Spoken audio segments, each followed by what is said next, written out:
puji nama Tuhan. Tadi sempat disampaikan oleh Pastor Ana bahwa hari ini kita punya undangan, kita punya tamu langsung dari Singapura. So I would like to invite all of you, four of you to come to stage. Okay, please. Semoga kita boleh berikan tepuk tangan buat semua teman-teman yang dari Singapura. Please.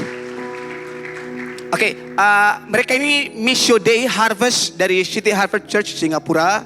Jadi mereka adalah tim misi. Minggu kemarin mereka baru dari Soe dan hari ini puji nama Tuhan mereka berkesempatan ada bersama-sama dengan kita dalam perayaan Natal. Sekali lagi nanti Ko Albert yang akan, can you introduce all of your team for? Oke, Ko Albert yang akan memperkenalkan mereka satu persatu. Namanya siapa, statusnya apa, puji nama Tuhan. Oke, lalu setelah itu Ko Albert boleh bagikan kesaksian. Oke. Haleluya. Shalom. Shalom. Ya, perkenalkan saya orang Indonesia tapi sudah lama tinggal di Singapura. Dan ini tim saya, nama saya Albert. Kemudian ini tim leader kami. Halo. Salam kenal. Dan di samping saya ada Christine. Hai Christine. Dan ini Wendy. Hai Wendy. Dan ini tim leader kami James. Halo. Kami sangat sukacita bisa berada di tempat ini. Sangat diberkati oleh pujian penyembahan dan firman-firman yang sudah diberikan. Dan bersama-sama kita melayani Tuhan. Amin. Amin. Oke, ya. Jadi shalom saudara-saudara, saya mau membagikan sedikit kesaksian hari ini. Ya, sedikit kesaksian tentang diri saya sendiri. Saya ini adalah orang Indonesia, lahir di Malang, besar di Jakarta. Kemudian saya pindah ke Singapura tahun 99, menikah dan menetap di Singapura sampai hari ini. Ya, jadi istri saya orang Singapura, anak-anak saya orang Singapura dan lain-lain. Ya, haleluya. Ya.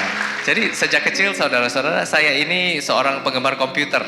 Jadi terutama saya ini suka mengutak-atik komputer, terutama suka membuat program komputer sejak dari saya SMP.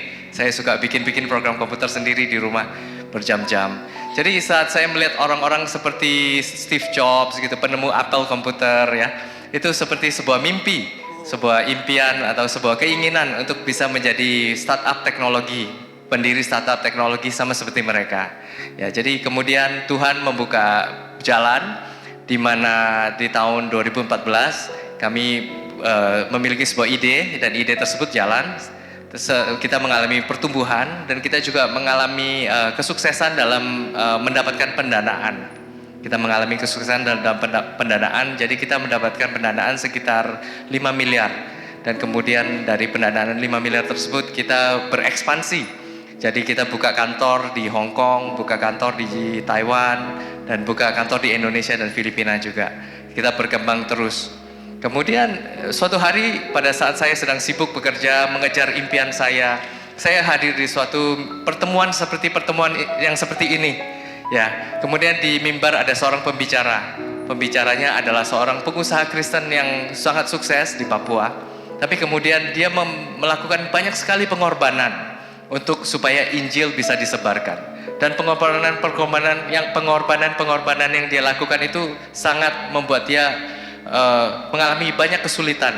Tetapi saya melihat bagaimana dia itu dengan sangat teguh, tetap sangat cinta Tuhan, sangat cinta Tuhan jauh lebih daripada dia mencintai uang. Dan kemudian di meeting yang sama, di ibadah yang sama, saya melihat Tuhan Yesus datang ke kursi tempat saya duduk. Dan Tuhan Yesus bertanya kepada saya, kamu mau uang atau kamu mau melayani Tuhan? Kamu mau Kamu mau hidup berkorban untuk Tuhan.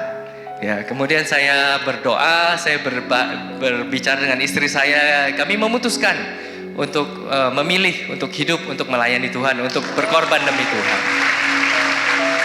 Ya.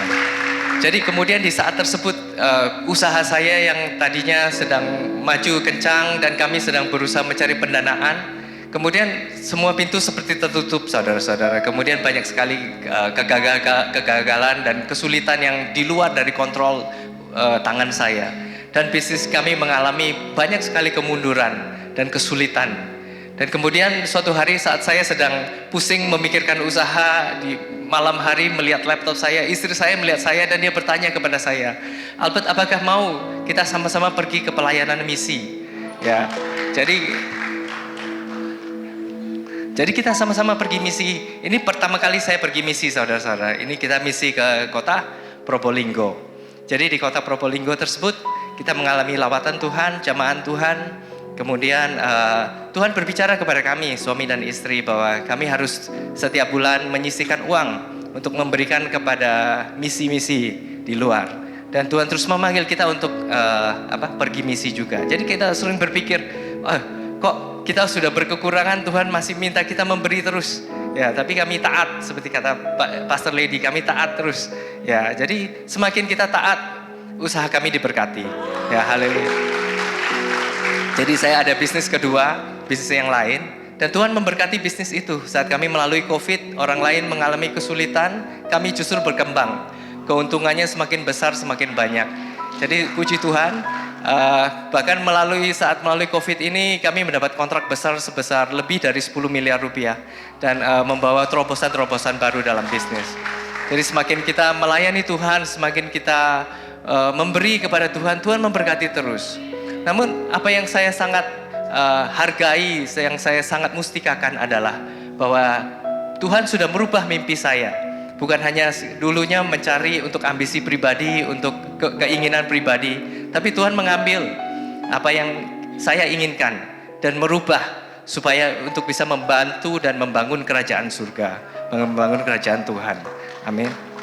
Jadi saya percaya banyak sekali di tempat ini ada banyak orang muda, anak-anak muda di tempat ini, dan kalian semua punya mimpi-mimpi juga. Ya, jadi kalian punya mimpi. Jadi serahkan mimpi kita ke tangan Tuhan. Tuhan akan mengambil mimpi yang biasa dan akan dirubah menjadi mimpi yang luar biasa. Haleluya. Jadi sama seperti Abraham, dia bermimpi ingin punya anak. Tuhan mengambil mimpi tersebut dan menjadikan dia bapa dari bangsa-bangsa, bapa dari umat pilihannya. Dan mungkin ada masa-masa di mana Tuhan akan meminta kita meletakkan mimpi kita di mezbah. Tapi saat kita taat, semuanya akan menjadi lebih baik. Haleluya. Terima kasih untuk waktunya, saya sangat berterima kasih, semoga diberkati. Amin. So wait, Ko Albert.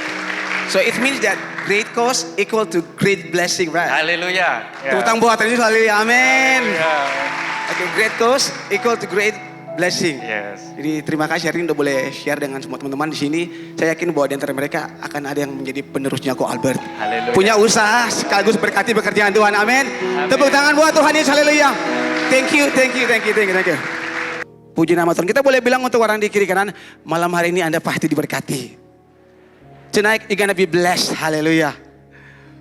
Praise the Lord. Mari sama-sama kita buka dari Injil Matius pasal 2 ayat yang pertama sampai ayat yang ke-15. Matthew chapter 2 verse 1 to 15. Sama-sama kita membacakannya. Demikian bunyi firman Tuhan. Sesudah Yesus dilahirkan di Bethlehem di tanah Yudea, pada zaman Raja Herodes, datanglah orang-orang Majus dari timur ke Yerusalem dan bertanya-tanya, di manakah dia raja orang Yahudi yang baru dilahirkan itu? Kami telah melihat bintangnya di timur dan kami datang untuk menyembah dia. Ketika Raja Herodes mendengar hal itu, terkejutlah ia beserta seluruh Yerusalem. Maka dikumpulkannya semua imam kepala dan ahli Taurat bangsa Yahudi. Lalu dimintanya keterangan dari mereka di mana Mesias akan dilahirkan. Mereka berkata kepadanya, di Bethlehem di tanah Yudea. Karena demikianlah ada tertulis dalam kitab Nabi. Dan engkau Bethlehem tanah Yehuda, engkau sekali-kali bukanlah yang terkecil di antara mereka yang memerintah Yehuda. Karena daripada mula akan bangkit seorang pemimpin yang akan menggembalakan umatku Israel. Lalu dengan diam-diam Herodes memanggil orang-orang Majus itu dan dengan teliti bertanya kepada mereka bila mana bintang itu nampak. Kemudian ia menyuruh mereka ke Bethlehem, katanya, pergi dan selidikilah dengan seksama hal-hal mengenai anak itu, dan segera sesudah kamu menemukan dia, kabarkanlah kepadaku supaya aku pun datang menyembah dia. Ini kata Herodes. Ya, tipu-tipu. Setelah mendengar kata-kata raja itu, berangkatlah mereka dan lihatlah bintang yang mereka lihat di timur itu mendahului mereka hingga tiba dan berhenti di atas tempat di mana anak itu berada. Ketika mereka melihat bintang itu, sangat bersukacitalah mereka. Maka masuklah mereka ke dalam rumah itu dan melihat anak itu bersama Maria, ibunya, lalu sujud menyembah dia. Mereka pun membuka tempat harta bendanya dan mempersembahkan persembahan kepadanya, yaitu emas, kemenyan, dan mur. Dan karena diperingatkan dalam mimpi supaya jangan kembali kepada Herodes, maka pulanglah mereka ke negerinya melalui jalan lain. Setelah orang-orang Majusi itu berangkat, nampaklah malaikat Tuhan kepada Yusuf dalam mimpi dan berkata, bangunlah, ambillah anak itu serta ibunya, larilah ke Mesir dan tinggallah di sana sampai aku berfirman kepadamu, karena Herodes akan mencari anak itu untuk membunuh dia. Maka Yusuf pun bangunlah, diambilnya anak itu serta ibunya malam itu juga, lalu menyingkir ke Mesir dan tinggal di sana hingga Herodes mati. Hal itu terjadi supaya genaplah yang difirmankan Tuhan oleh Nabi, dari Mesir kupanggil anakku. Amin. Puji nama Tuhan. Sekali lagi kita boleh bilang buat orang di kiri kanan kita, tell your neighbor left and right, bilang buat dia, you gonna be blessed tonight. Anda akan diberkati malam hari ini. Haleluya. Puji nama Tuhan. Malam hari ini firman Tuhan yang mau saya bagikan, saya berikan judul, Are you happy with Christmas? Apakah Anda bahagia dengan Natal? Semua katakan, are you happy with Christmas? Are you happy with Christmas? The answer is, it became yes, it became no. Oke, haleluya. Saudara, waktu kita nyanyikan lagu Hark the herald angels sing, atau mungkin jingle bells, jingle bells, jingles all the way, oh what fun. Atau mungkin lagu Come they told me, param pam pam pam. Atau mungkin lagu Walking in the winter wonderland, like birds, are you listening? Waktu Anda nyanyi gini, apa yang Anda rasakan dalam hati Anda? Kira-kira, atau gini, lagu ini kira-kira ngomong soal apa? Lagu tadi Little Drummer Boy, kemudian Winter Wonderland. Kalau Anda nyanyi gini, apa yang Anda rasakan dalam hati Anda kira-kira? Atau ini tema-tema lagu soal apa sih selain soal Natal? Soal sukacita. Amin. Amin ya. Soal kebahagiaan. Amin ya. Jadi waktu orang nyanyikan lagu-lagu ini, orang akan berpikir bahwa Natal adalah momen bahagia. Betul? Natal adalah momen sukacita. Betul? Amin ya. Ya. Kita lihat di sepanjang jalan mulai dari tanggal 1 itu udah mulai orang putar lagu-lagu Natal. Anda lihat di kiri kanan Anda, di gunung-gunung, lembah-lembah, pesisir pantai udah naik itu pohon Natal, ya kan? Kami belum pasang, nanti minggu ini. Haleluya. Puji nama Tuhan. Oke, karena buat banyak orang Natal itu identik dengan sukacita. Christmas is related with happiness, right? Oke. Untuk semua orang seperti itu. Tapi yang saya mau tanyakan untuk semua kita malam hari ini, oke, kalau kita mau jujur, apakah benar malam hari ini ketika Anda hadir dalam perayaan Natal kami, Anda juga rasakan kebahagiaan yang sama? Apakah malam hari ini semua Anda yang hadir, Anda pun merasakan sukacita? Atau, sorry pastor, saya hanya diundang dan saya mau ke sini karena saya mau hormati undangan itu. Tapi kalau mau jujur dalam hati saya punya banyak pikiran. Dan ada banyak orang yang malam hari ini mereka nggak tahu bagaimana mengekspresikan Natal dengan cara yang benar. Kalau buat anak kecil, Natal itu identik dengan petasan. Ada yang suka main petasan? Gak ada. Oke. Buat orang dewasa, Natal yang perempuan ya, Natal ini momennya untuk lurusin rambut. Wah, salon full, haleluya. Ya kan? Buat anak-anak remaja, ya ini fenomena yang unik karena mulai muncul burung-burung kasturi yang baru ya. Sini the green one, the yellow one, the red one. So, ya. Jadi banyak orang mengekspresikan Natal dengan cara mereka sendiri. Tapi tidak banyak yang tahu bahwa harusnya seperti apa orang itu masuk dalam momen Natal. Banyak orang bilang Natal itu bahagia. Tapi faktanya ada banyak orang yang masuk dalam momen Natal. Tapi dia gak bahagia. Sekali kalau mau jujur, saya mau tanya semua kita malam hari ini. Siapa yang datang malam hari ini dia punya masalah? Wah, gak ada masalah semuanya. Ayo kita pulang ke surga. Haleluya. Puji nama Tuhan. Sekali lagi, siapa yang malam hari yang datang tapi dia punya masalah? Wah, puji Tuhan. Puji Tuhan. Puji Tuhan. Lebih banyak di balkonnya, lantai 2 semuanya. Wah, orang-orang diberkati gak punya masalah. Puji Tuhan. Saudara, tapi malam hari ini saya mau bilang bahwa kita akan temukan apa arti kebahagiaan yang sesungguhnya waktu kita masuk dalam momen Natal. Saudara, ada banyak orang yang depresi, yang mungkin stres. Mungkin ada orang-orang tua yang berpikir ini mau masuk momen Natal, lagi pikir duit bagaimana untuk beli kacang bawang, kacang goreng, kue putar-putar. Ada mungkin ada yang berpikir mungkin rumahnya belum dicat, ya kan? Ini mau dicat warna apa? Mau pink atau biru? Saudara, banyak orang berpikir macam-macam waktu masuk soal momen Natal. Tapi banyak orang nggak tahu bahwa momen Natal itu ngomong soal apa. Makanya yang paling penting teman-teman kita waktu kita masuk dalam momen Natal, yang paling penting kita tahu apa sih itu Natal supaya kita masuk dengan perasaan yang bahagia. Sekalipun kita punya masalah, tapi kita tahu apa arti Natal. Enggak percuma dia datang buat kita. Semua kita pasti hafal Yohanes 3 ayat 16. Hafal ya? 1, 2, 3.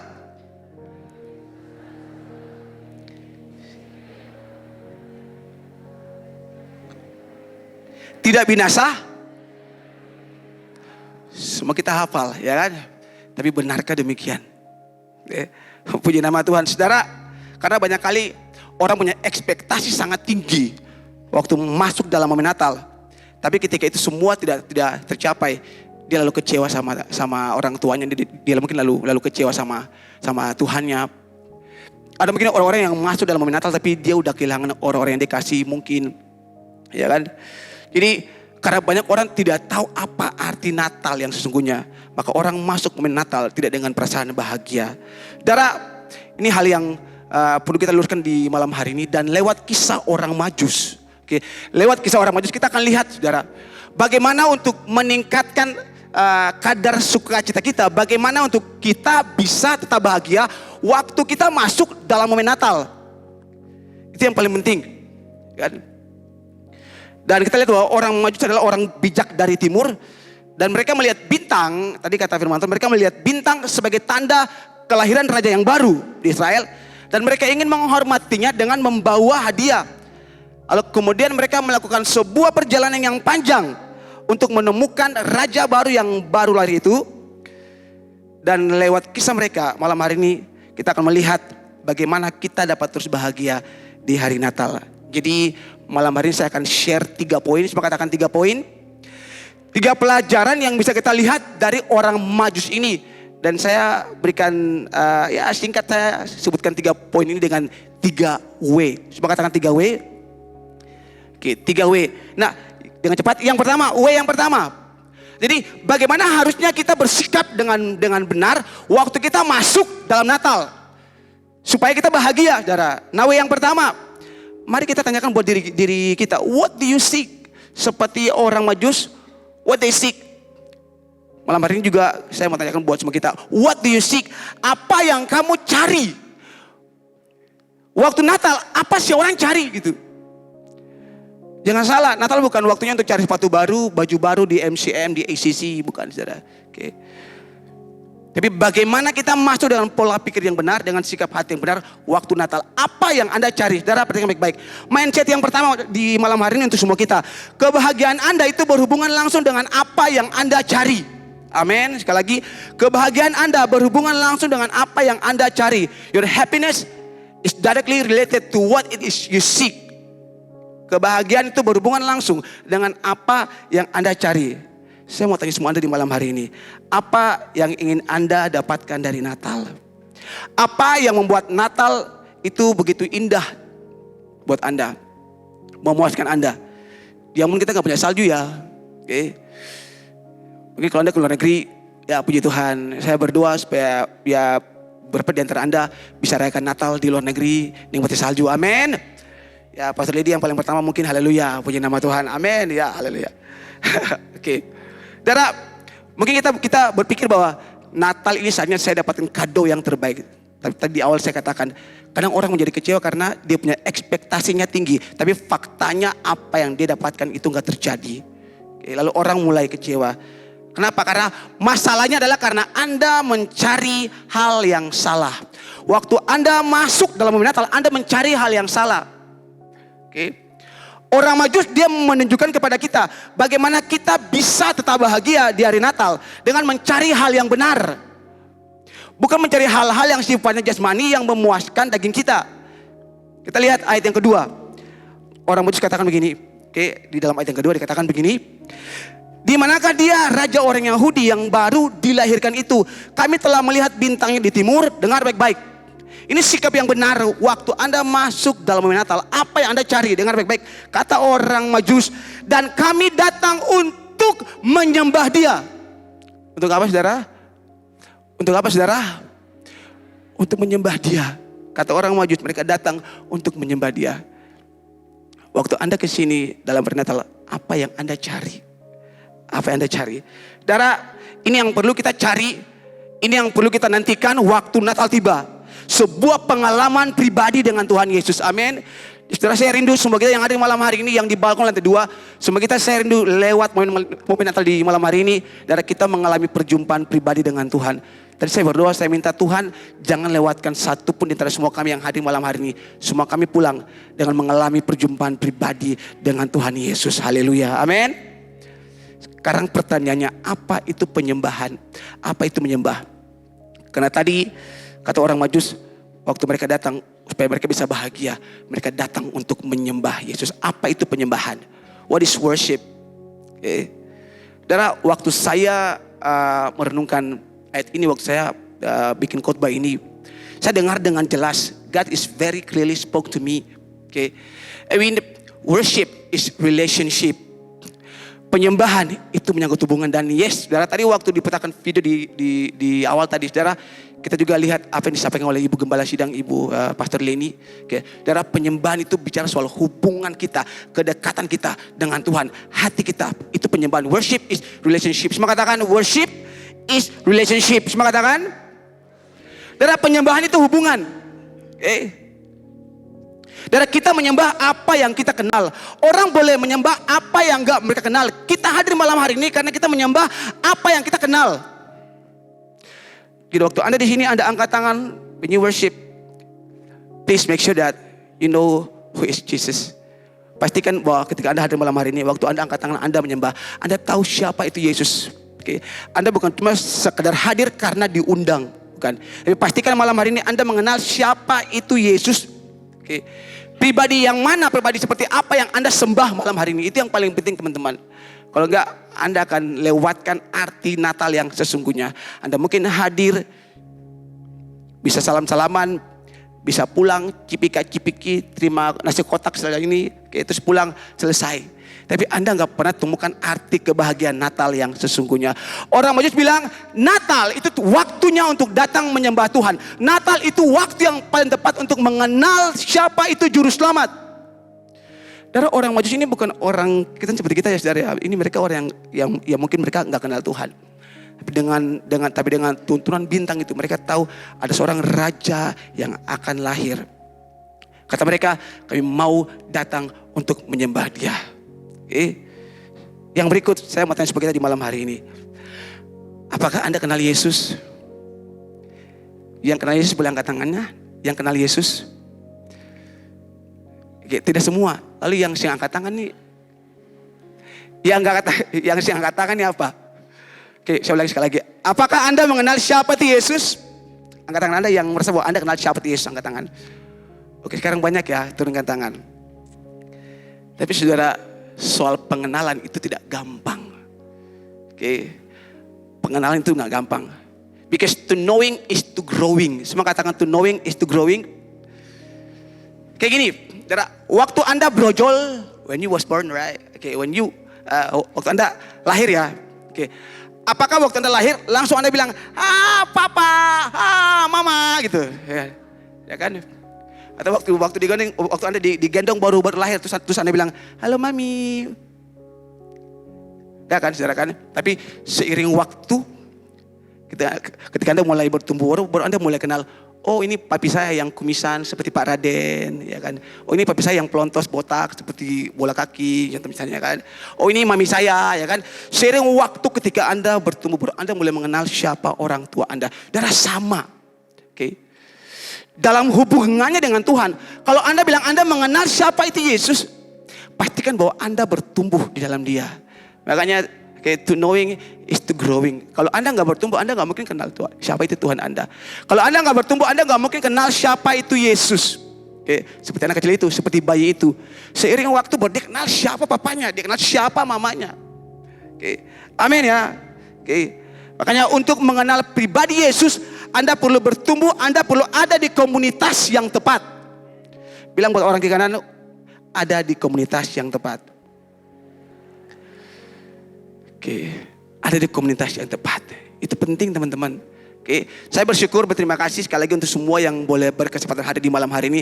Tapi saya mau bilang dari latar belakang apapun saudara, dari gereja manapun Anda, saya mau bilang Anda perlu ada di komunitas yang tepat, gereja yang tepat, yang mengajarkan firman Tuhan dengan benar. Supaya apa? Di situ Anda bertumbuh dalam pengenalan yang benar akan Tuhan Yesus. Kalau enggak, Anda enggak akan pernah bisa bertumbuh. Because to knowing is to growing.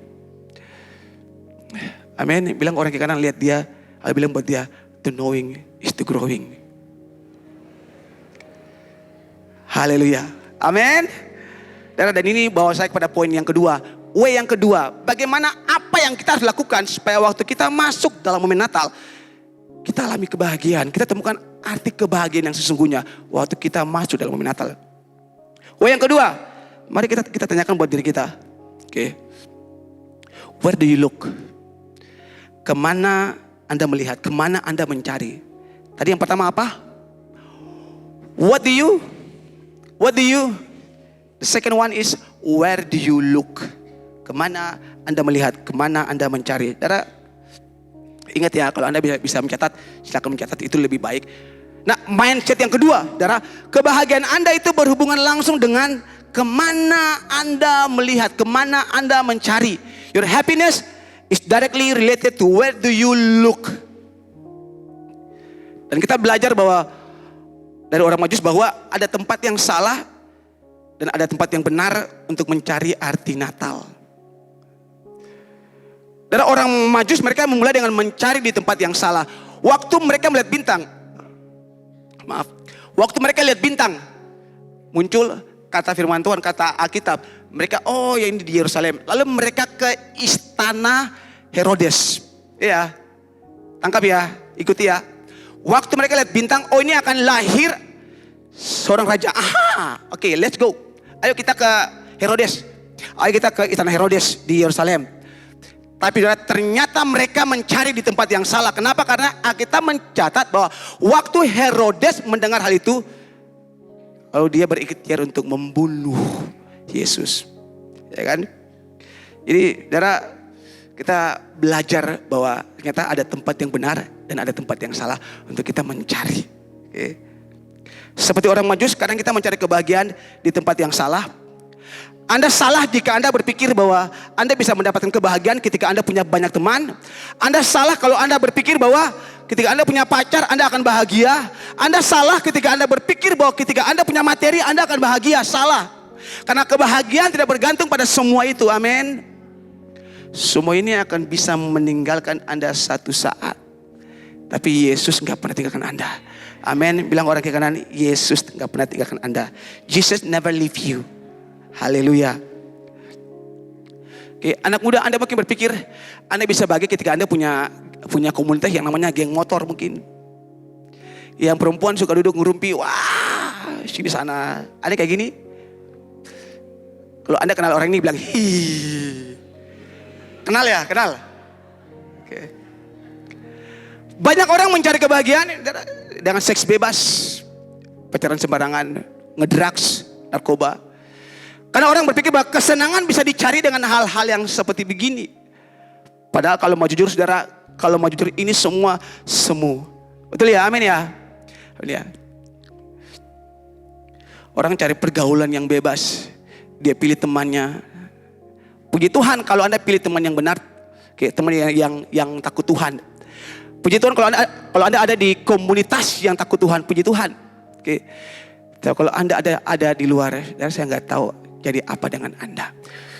Saudara, kami sepanjang berapa minggu ini kami terus ditanamkan soal bagaimana membangun generasi yang takut Tuhan, benar-benar generasi yang dipilih oleh Tuhan. Dan saya bilang itu Anda, amin. Itu Anda, amin. Tepuk tangan buat Tuhan Yesus, haleluya, amin. Saudara, orang Majus memulai dengan mencari di tempat yang salah. Dan kadang kita seperti itu. Tetapi saudara, pada akhirnya mereka tahu di mana tempat yang tepat untuk mencari Yesus. Saudara, gak pernah ada kata terlambat untuk memperbaiki kesalahan Anda. Amin ya. Nggak ada kata terlambat. Never too late to fix. Oke, nggak ada kata terlambat. Kata kita, kemudian orang Majus ini ketika mereka sampaikan itu, ketika mereka ke Yerusalem, ke istana Herodes, dan mereka sampaikan buat Herodes. Tapi saudara lihat, Herodes ini kan seperti ya orang bilang ya pakai topeng ya kan. Di depan orang Majus bilang yes, tapi di belakang wah ini mau cari Yesus untuk dibunuh. Lalu kita bilang kemudian dipanggillah para imam kepala, ahli Taurat untuk menyelidiki. Oke, sebenarnya akan lahir di mana sih Mesias sang juru selamat ini? Oke, lalu akhirnya dikatai bahwa Mesias itu akan lahir di Bethlehem, ya kan? Akan lahir di Bethlehem. Itu menurut kitab Nabi Mika, itu dicatat. Dan pada akhirnya saudara, orang Majus ini mereka ke Bethlehem karena mereka mengikuti apa yang firman Tuhan katakan, apa yang Alkitab katakan. Saudara, sampai sini kita mengerti, kita belajar. Oke, kita mungkin memulai dengan cara yang salah. Tapi untuk membetulkan apa yang menjadi kesalahan kita butuh tuntunan firman Tuhan. Amin ya, kita butuh tuntunan firman Tuhan. Dan ini yang dilakukan oleh orang Majus. Mereka pernah salah, yes. Tapi ketika mereka kembali lagi mengikuti apa yang firman Tuhan katakan, mereka menemukan tempat yang benar. Mereka dapatkan tempat yang benar untuk bertemu dengan Yesus. Dari kita belajar malam hari ini, istana, kemewahan, harta tidak pernah bisa membimbing kita kepada Yesus. Amin ya. Tapi hanya firman Tuhan yang bisa membimbing kita bertemu dengan Yesus. Katakan amin. Ya, pertama mereka ke istana, tapi mereka salah. They done wrong. Okay. Tapi pada akhirnya saudara, mereka tahu di mana tempat yang tepat. Dan dengan tuntunan firman Tuhan, dengan tuntunan Alkitab, mereka akhirnya menemukan siapa Yesus di tempat yang benar. Anda nggak bisa temukan Yesus di luar sana. Geng motor, pergaulan bebas, seks bebas, narkoba dan lain-lain. Anda nggak bisa temukan Yesus di sana. Anda nggak bisa bahagia. Tapi saya berdoa, saudara, malam hari ini Anda mengerti. Oke, saya berdoa malam hari ini Anda tahu dan Anda mengalami perjumpaan dengan Tuhan Yesus yang sebenarnya. Amin. Bilang buat orang kiri kanan, malam hari ini kita pasti ketemu dengan Tuhan Yesus. Haleluya. Dan saya nggak bilang kita pulang ke surga sekarang ya, bukan. Tapi kita mengalami pengalaman pribadi, perjumpaan di dalam roh ketemu dengan Tuhan Yesus. Amin. Dan jadi mari semua kita mungkin seperti orang Majus, kita memulai dengan cara yang salah. Kita mencari di tempat yang salah, tapi mari kita refocus, pada Tuhan. Karena firman Tuhan tidak pernah gagal. Karena Tuhan tidak pernah gagal dengan hidup Anda. Amin. Amin. Dengar baik-baik, Tuhan tidak pernah ciptakan sampah. Tuhan tidak pernah gagal dengan Anda. Anda itu berharga, Anda itu mulia. Tidak perlu Anda pernah mulai dengan kesalahan yang fatal. Tidak perlu, tidak penting. Karena bagi Yesus malam hari ini, waktu Anda kasih hati Anda buat Tuhan Yesus, malam hari ini Anda pasti ketemu dengan Yesus. Amin. Itu yang paling penting. Mungkin Anda berpikir, pastor, tapi saya sudah mulai dengan sebuah kesalahan yang sangat fatal. Saudara, no matter what, tidak peduli apapun itu, malam hari ini, waktu Anda tahu Anda ketemu dengan Tuhan Yesus, Anda pasti punya hidup itu diubahkan oleh Tuhan. Amin. Jadi bilang buat orang kiri kanan sekali lagi, pastikan malam hari ini Anda ketemu dengan Tuhan Yesus. Sekali lagi bilang buat dia, I am loved. Saya dicintai Tuhan. Amin. Ya, Tuhan.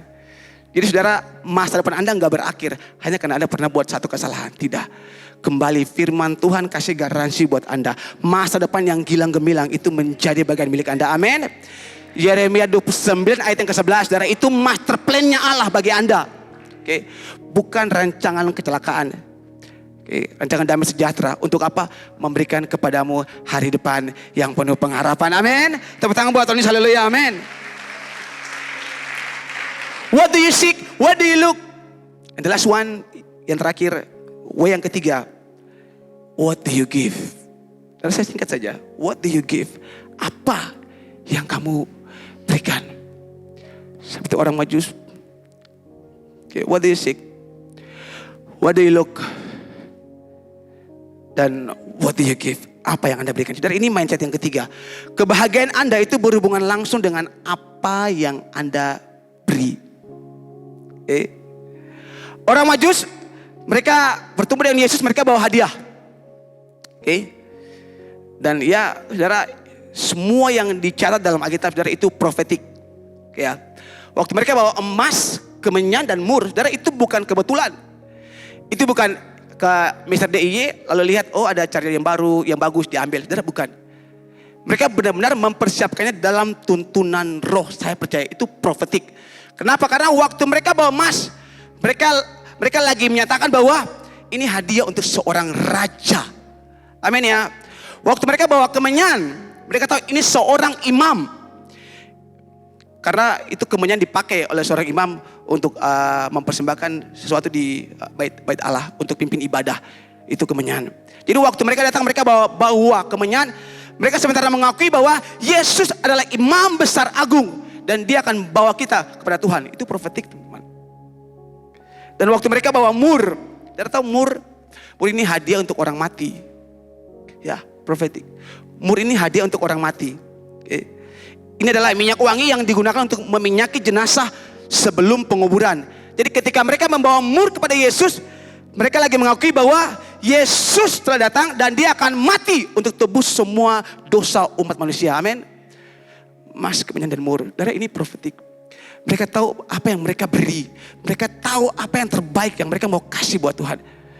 Dan saya bilang, saudara, semua kita yang hadir malam hari ini juga, semua kita wajib kasih yang terbaik buat Yesus. Amin. Dan saya nggak bilang bahwa kita bawa emas, kemenyan, dan mur. Karena nggak semua orang punya emas, right?